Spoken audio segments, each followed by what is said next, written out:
For today, we are going to talk about the self in Western and Eastern thoughts. Okay, and in the previous discussions, we have been able to talk about philosophical self, sociological self, as well as psychological self. Okay, and this time, this is like an integration lecture wherein you're going to see once again some concepts from sociology. We're going to have some concepts from spirituality, and at the same time, we're going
I am a mental health professional.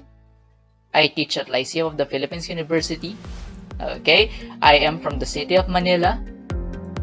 Okay, so basically that's the way I see myself. I hope that you were able to connect this with other topics that we have talked about, such as the self-concept and the schema. The self-concept is the collection of beliefs you have about yourself. Okay, and in order for you to be aware of your self-concept, because sometimes we're not aware of our own collective beliefs about ourselves, you need to sometimes do some exercises like this. Okay, and it will also help us in being knowledgeable about our schemas, or the building blocks of our mind, of our thinking, of our thoughts. Now, I hope you were able to complete this exercise and try to look for a common ground in your answers. So what is the connection of those 5 IMs?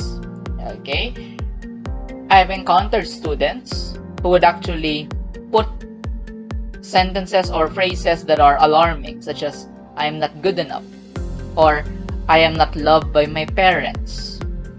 Okay, basically we have our own ways of completing this sentence. But right now, I'm going to adapt the lens of social psychology and cultural psychology in understanding how we differ in comparison to other cultures. Did you know that Filipinos are more likely to talk about their relationships with people when completing the sentence? Filipinos and other Asians are more likely to describe themselves by talking about their relationships with the people around them, like I go to school, okay, I am a part of my family, okay, I am loved by my parents, okay. On the other hand, Westerners are more likely to talk about personal characteristics because they highlight how separate they are from other people. They highlight uniqueness because for them, individuality is more important than being connected to each other. Okay? Westerners are more likely to say things like, I am smart, I am responsible. Okay, there's nothing really bad about those things, but I hope you can see how we differ in comparison to the Western culture. Okay, there are some cultures here in the East wherein we give the highest importance to family. Some cultures would give a lot of importance to respect. See, for example, Chinese culture or Japanese culture. Okay, respect is very important to them. Okay, sometimes it's also about honor. See, for example, among Chinese, honor is everything, and they try to honor their family in whatever they do. That's why they excel in school, they excel in their work, because they don't want to dishonor their family. Okay, so basically the society that we belong to help us in understanding how we define ourselves in writing these 5 I ams. First, let's take a look at the perspective of the West in conceptualizing the self. Okay, so even as early as the time of the philosophers, there is a heavy emphasis on the individuality or the separateness of the self. Okay, so ancient Greek philosophers see humans as bearers of irreplaceable values. Saint Thomas Aquinas believed that the body constitutes individuality or being separate from others. So what makes you a separate being is the fact that you have your own body. Okay, and Westerners are more likely to emphasize separateness. That even though you're connected to others, you should maintain individuality, responsibility, choices, freedom. Okay, and another thing is that I mentioned this in our previous discussion. Descartes is famous for his quote, "I think, therefore I am." So basically, in the Western understanding of the self, there's a heavy emphasis on your recognition that you are a separate entity. That even though you belong to a certain group of people, what's important for them is for you to realize that you have your own identity. Even though you come from a certain family or you come from a certain culture, you have the capacity to make choices. Hence, what's important is for you to become a unique person. That may not be the case in the Eastern concept of the self. Okay? Now let's take a look at Frank Johnson's 4 categories of the self. Okay, so Johnson outlined categories of the self. In contemporary Western discussions, he is a psychiatrist and a professor. So let's define them one by one. The first is analytical or analytic. Johnson believes that the self is defined as an aggregator of parts or a combination of parts, but at the same time, the self must be viewed as an entity or as an object separate from the environment and from other people. So in other words, analytical is about me versus the other.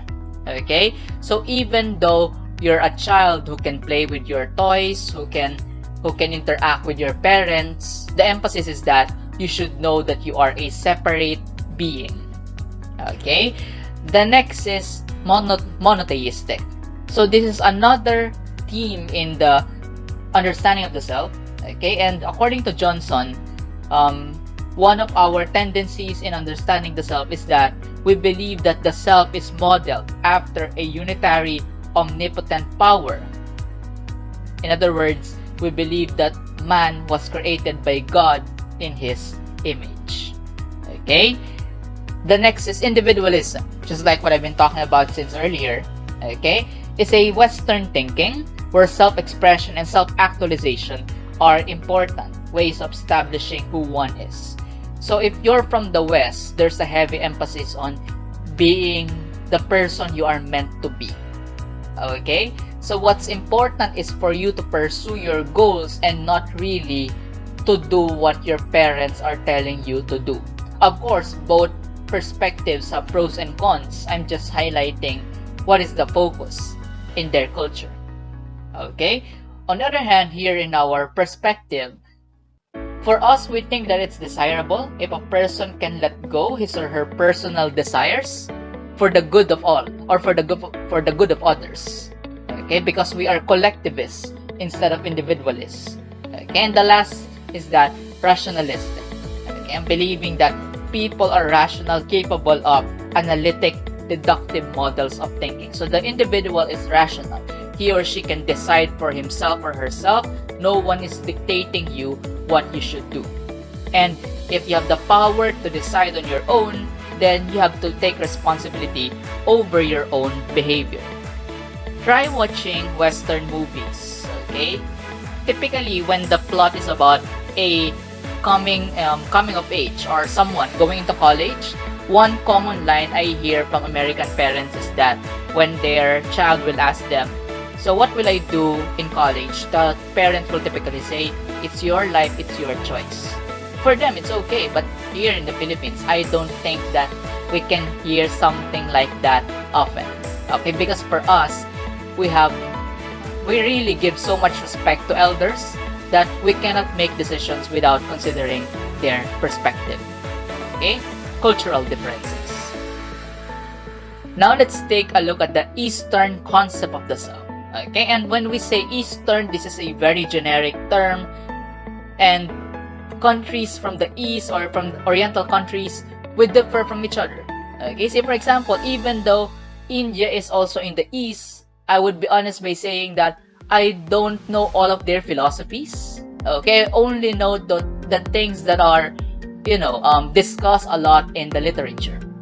Say for example, as a psychology professional, I've been able to familiarize myself with the 4 pillars of Indian psychology.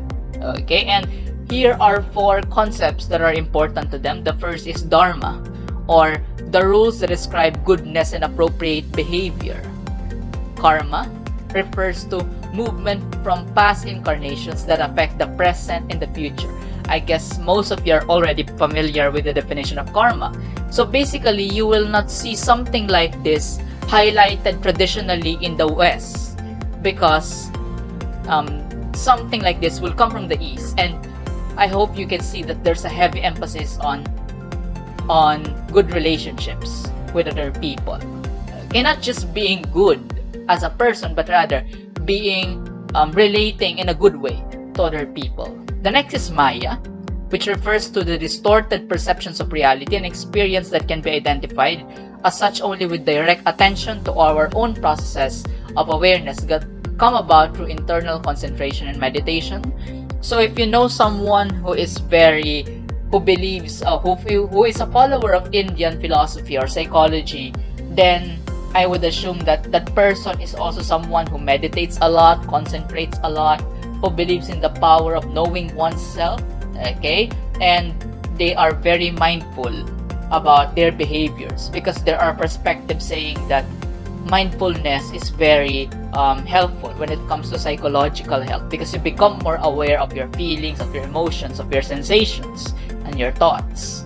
Okay?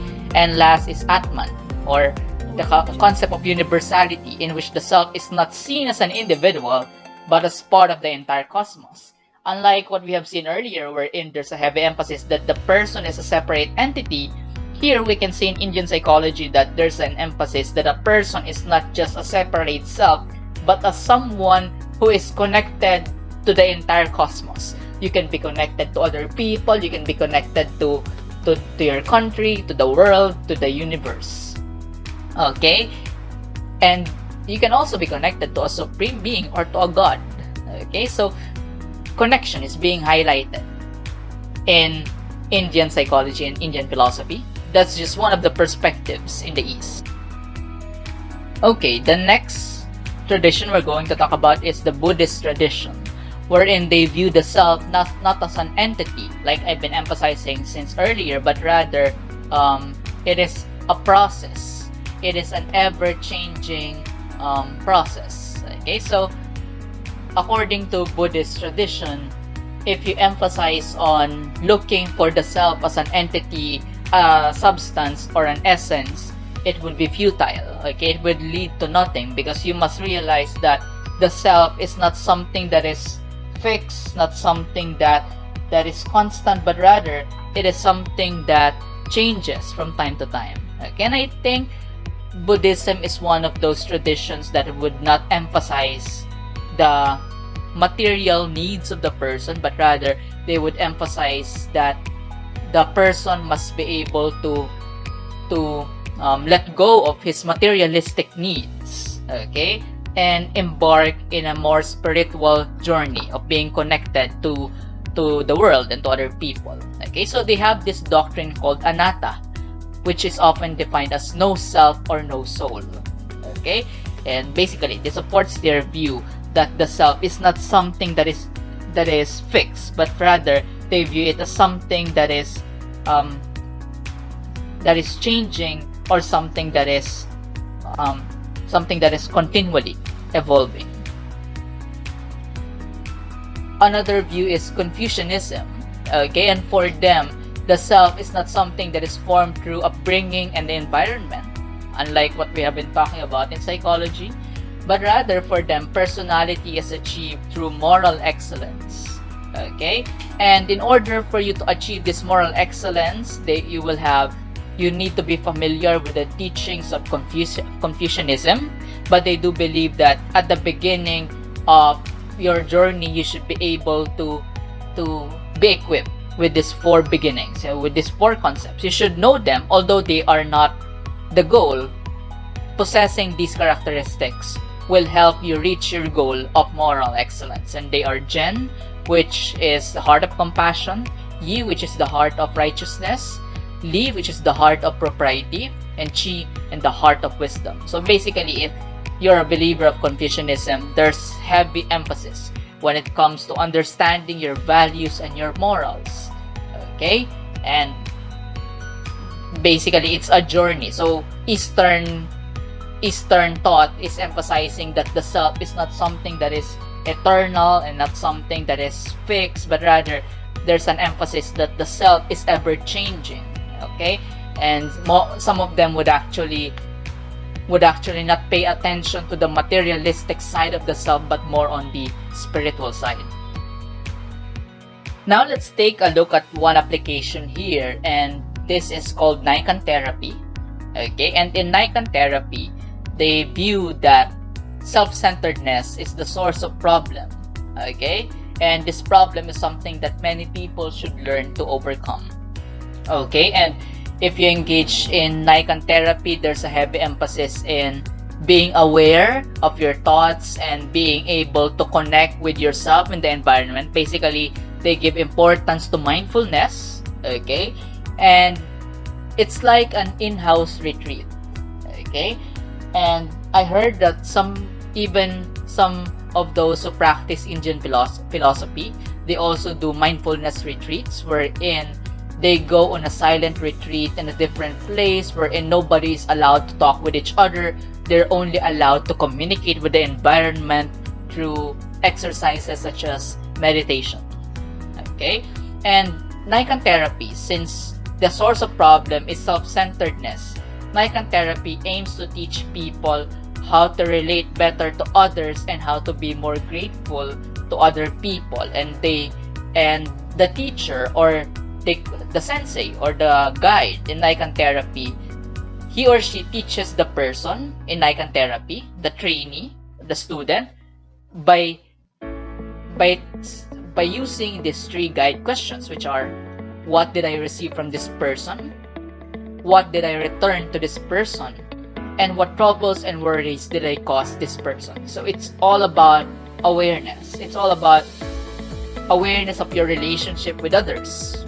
Okay? So that you will learn to give less importance to self-centeredness and give more importance to gratitude and relating well to other people. Okay, from a spiritual standpoint, let's change our lenses into a more cultural standpoint, and this time, another way to understand the self from the Eastern and Western thought is from the lens of individualism versus collectivism. In this perspective, okay, this is also similar to individualism is similar to the view that the self is independent, while collectivism is similar to the view that the self is interdependent, not dependent, because you don't want to be dependent or over-dependent to your parents or to other people. Okay? Now, how do we differ with Westerners or with individualists in defining ourselves? Okay? So, let's look at the left side of this picture here. So, if you are an independent person, you come from an individualist country, your definition of the self is not in connection with other people. So you always highlight what makes you unique in comparison to others. What are your characteristics that are not present among other people? What makes you unique? What can you bring to the group that they do not possess yet? Okay, what makes you different? Are you better compared to others? Okay, so in the independent view of the self, there's a heavy emphasis on being who you truly want to be. Okay, While on the other hand, if you adopt an interdependent view of the self, you define yourself in relation to the people around you. Okay? So, maybe you can ask a Filipino to define himself or herself. For example, as a child, okay, as children about their opinion about themselves, they might say things like, just like my mother, I like cooking. Just like my dad, I like exercising. My sister and I, we both like dresses. My brother and I, we both like playing computer. Both my coworker and I, we studied psychology. Me and my friends, we are very patient people. We know how to wait. Okay? So, we define ourselves in relation to others.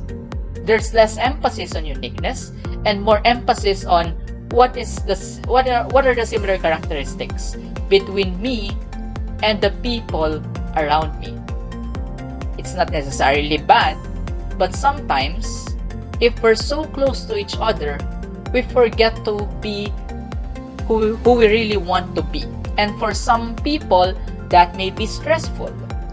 Okay, say for example, what if in your family, they have a negative attitude towards a certain gender? However, because of your education, you know that we should not discriminate people regardless of skin color, gender, etc. It's hard to make a stand in your family if their views are very similar to each other. That is the phenomenon in psychology called groupthink.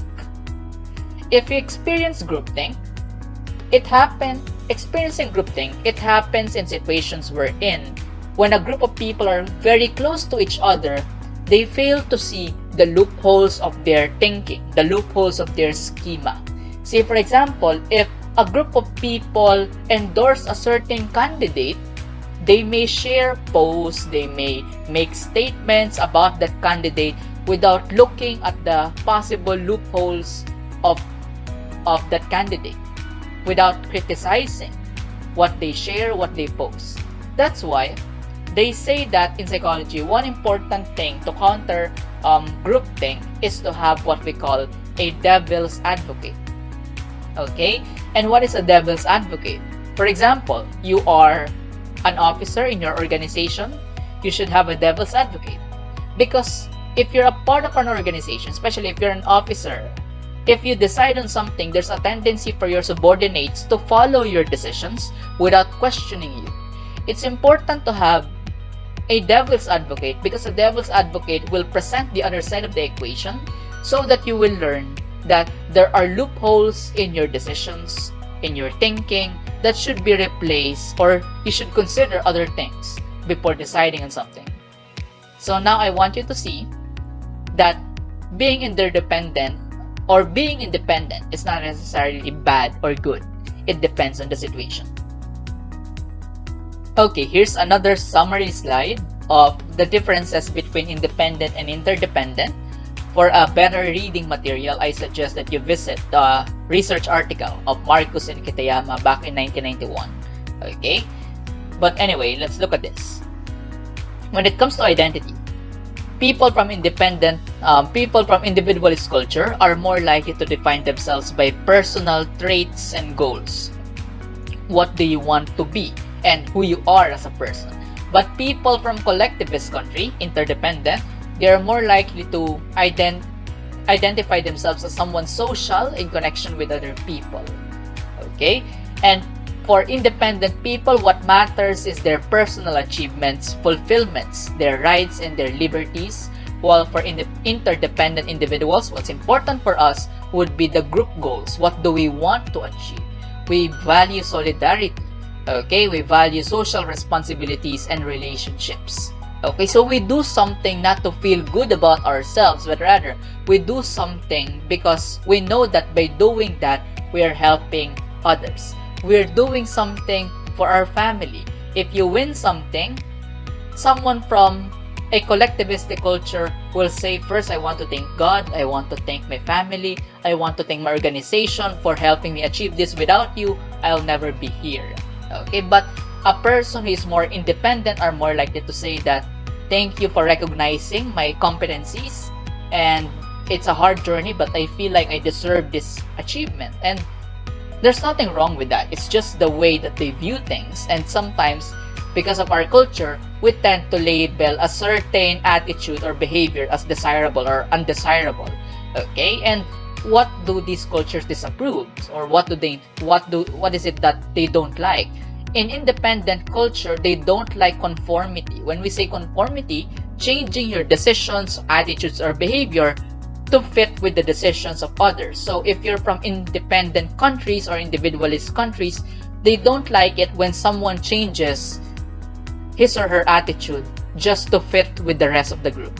They want you to express who you truly are.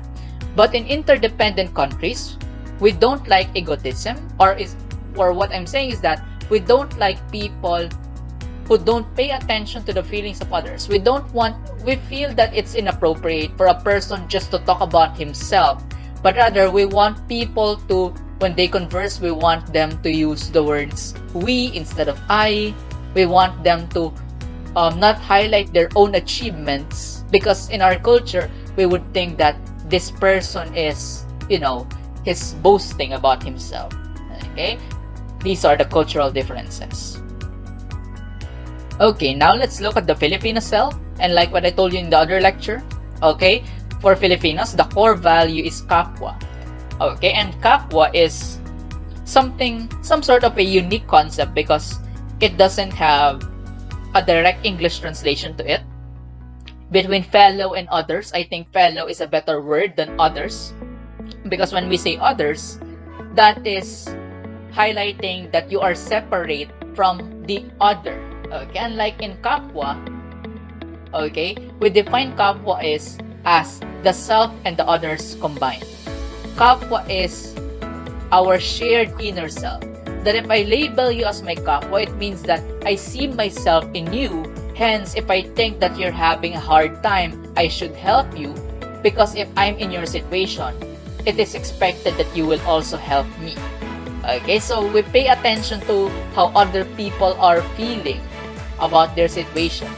Okay, that's why in our country, it's negative if you're labeled as walang kapwa tao, because what we're saying is that you don't possess the core value. So when does a person become someone who is labeled as walang kapwa? Say for example, if he or she is very selfish, if he doesn't share, if he or she committed a crime against others.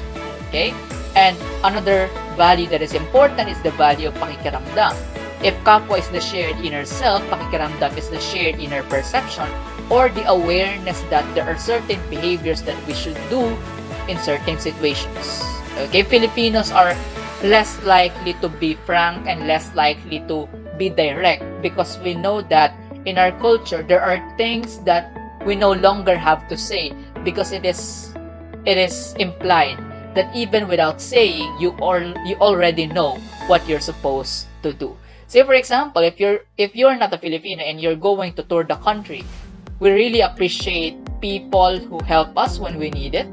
We appreciate people who appreciate, we like it when people appreciate what we prepared for them, okay, because we are very hospitable towards our visitors. Okay, and there are a lot of things that we expect that other people will do in certain situations, and it may take some time to be familiar with all of them. Okay, now let's take a look at some examples, applied examples of how do individualists and collectivists differ with each other. So let me ask you, what makes you happy as a person? Okay, your answer may differ depending on which culture you came from.